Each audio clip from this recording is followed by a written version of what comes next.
تو آج ہمارا موضوع ہے الاشیاء التی تفسد الصوم، وہ امور جو روزے کو فاسد کر دیتے ہیں یا پھر توڑ دیتے ہیں. ٹھیک، یہ بہت ہی اہم اور حساس پہلو ہے. بہت زیادہ امور نہیں ہیں، لیکن جتنے ہیں وہ فاسد کر دیتے ہیں یا پھر توڑ دیتے ہیں.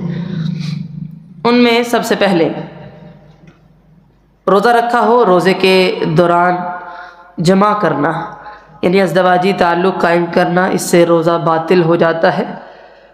ایسی صورت میں کفارہ بھی ہے اور قضا بھی، اگر ایسا ہو گیا. ٹھیک ہے، اور بعض دفعہ ایسے مسائل سننے میں آتے بھی ہیں، ہو جاتا ہے.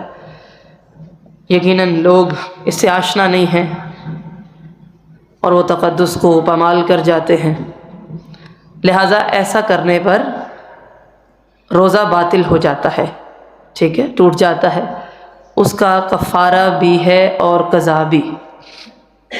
اس کا کفارہ کیا ہے؟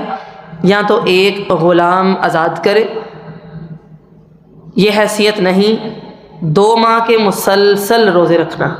روزہ ویسے ہی شہوت کو کم کرتا ہے. ویسے حیرانگی کی بات ہے کہ روزے کے دوران ایسے پھر بھی امور پیش آ جاتے ہیں.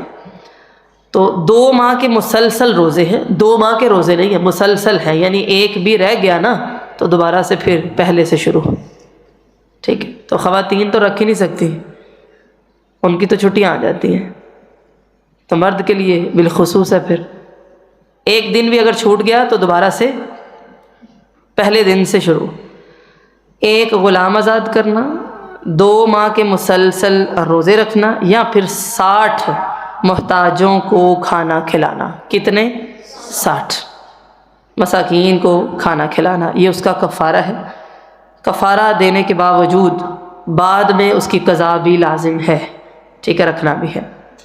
حضرت ابو ہریرہ رضی اللہ تعالیٰ عنہ روایت کرتے ہیں کہ ہم آپ صلی اللہ علیہ وسلم کے پاس بیٹھے ہوئے تھے.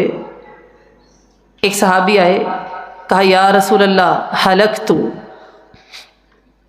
اللہ کے رسول علیہ السلام میں نے اپنے آپ کو ہلاک کر لیا، یعنی اتنا بڑا مجھ سے گناہ ہو گیا ہے. آپ علیہ السلام نے فرمایا ما لکا، کیا ہوا ہے، تو نے کیا کیا ہے؟ اس نے کہا روزے کی حالت میں تھا، کیونکہ ابھی تو اسلام آ رہا تھا نا، بیوی سے صحبت کر بیٹھا ہوں، لہٰذا الفاظ اس کے بتا رہے ہیں کہ وہ شرمسار ہے. ہلکت، میں نے اپنے آپ کو ہلاک کیا ہے. آپ صلی اللہ علیہ وسلم نے پوچھا هل تجد رقبۃ تعتقها، کیا تو یہ استطاعت پاتا ہے کہ ایک گردن آزاد کرے، ایک غلام کو آزاد کرے؟ اس نے کہا لا، نہیں، اتنی وسعت میرے پاس نہیں ہے. کہا اچھا، فہل تستطیع ان تصوم شہرین متتابعین، اتنی وسعت ہے، اتنی استطاعت ہے کہ 2 ماہ کے مسلسل روزے رکھ لے. مسلسل یہ کوئی چھوٹی بات نہیں ہے. رمضان آتا ہے نا تو ہم گھبرا جاتے ہیں. اس نے کہا لا، نہیں. اچھا، پھر آپ علیہ السلام نے پوچھا فہل تجد اطعام 60 مسکینا، اتنی استطاعت یا وسعت ہے کہ 60 مسکینوں کو تو کھانا کھلائے؟ اس نے کہا لا، نہیں. اچھا، وسعت اس کی کچھ بھی نہیں تھی. کہا اجلس، بیٹھ جا. بیٹھ گیا. اتنے میں ایک شخص آیا نبی مکرم صلی اللہ علیہ وسلم کے پاس، کھجوریں زیادہ سی لے کر آیا. اس وقت آپ صلی اللہ علیہ وسلم نے پوچھا کہ جس نے ابھی سوال کیا تھا وہ کہاں ہے؟ اس نے کہا انا، میں ہوں. تو آپ علیہ السلام نے فرمایا خذ ھذا، ان کو پکڑ لے، فتصدق بہ، اور جا کے مسکینوں میں صدقہ کر دے. یعنی کہ میں تجھے اپنے پاس سے دے رہا ہوں، مساکین کو یہ کھلا دے. کہنے لگا الا افقر منی یا رسول اللہ، اس کو کھلانا ہے نا جو مجھ سے زیادہ فقیر ہو. تو آپ علیہ السلام نے فرمایا ہاں بالکل. کہا واللہ مدینہ کی ساری آبادی میں مجھے اپنے سے زیادہ کوئی مسکین نہیں لگتا. اس وقت آپ علیہ السلام مسکرائے نہیں بلکہ ہنسے کہ داڑھیں نظر آنے لگی، یعنی کہ یہ تیرا حال ہے.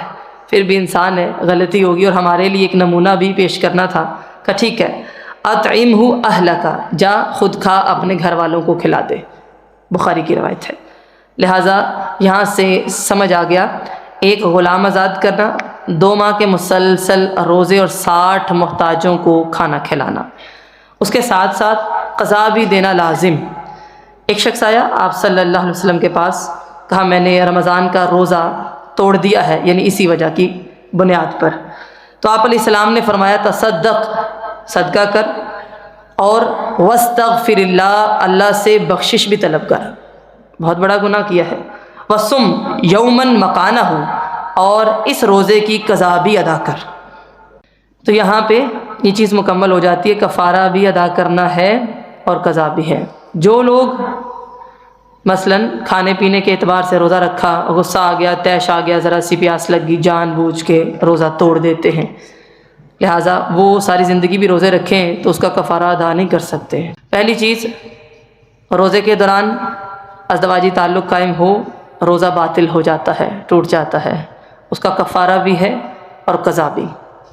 دوسری چیز، قصداً، ارادے سے خود بندے نے کیا کی ہے، روزہ ٹوٹ جائے گا اور قضا واجب ہے۔ خود بخود کیا آ گئی، روزے پر کوئی فرق نہیں پڑتا، طبیعت خراب ہوئی، ٹھیک ہے، اور کیا آ گئی، روزے کو کچھ نہیں ہوگا، لیکن آپ گھبرا گئے، آپ نے خود اپنے آپ سے کیا کروا لی، جیسے لوگ اکثر کرتے ہیں نا، درد کو برداشت نہ کیا، ایسے میں روزہ ٹوٹ جائے گا، ٹھیک ہے، اس کے لیے پھر قضا واجب۔ نبی مکرم صلی اللہ علیہ وسلم نے فرمایا، ابو داود کی روایت ہے، من زرعہ قیء وہو صائم فلیس علیہ قضاء، اور پھر اگر وَإِنِ اسْتَقَاءَ فَلْيَقْضِ، اگر کوئی بندہ قصداً کیا کرتا ہے، جان بوجھ کے، ارادے کے ساتھ، روزہ ٹوٹ گیا، قضا واجب۔ اگر خود بخود کیا آ جائے، روزہ نہیں ٹوٹتا، ٹھیک ہے، سمجھ آ گئی بات کی۔ یہ دوسرا امر ہو گیا، دوسرا کام۔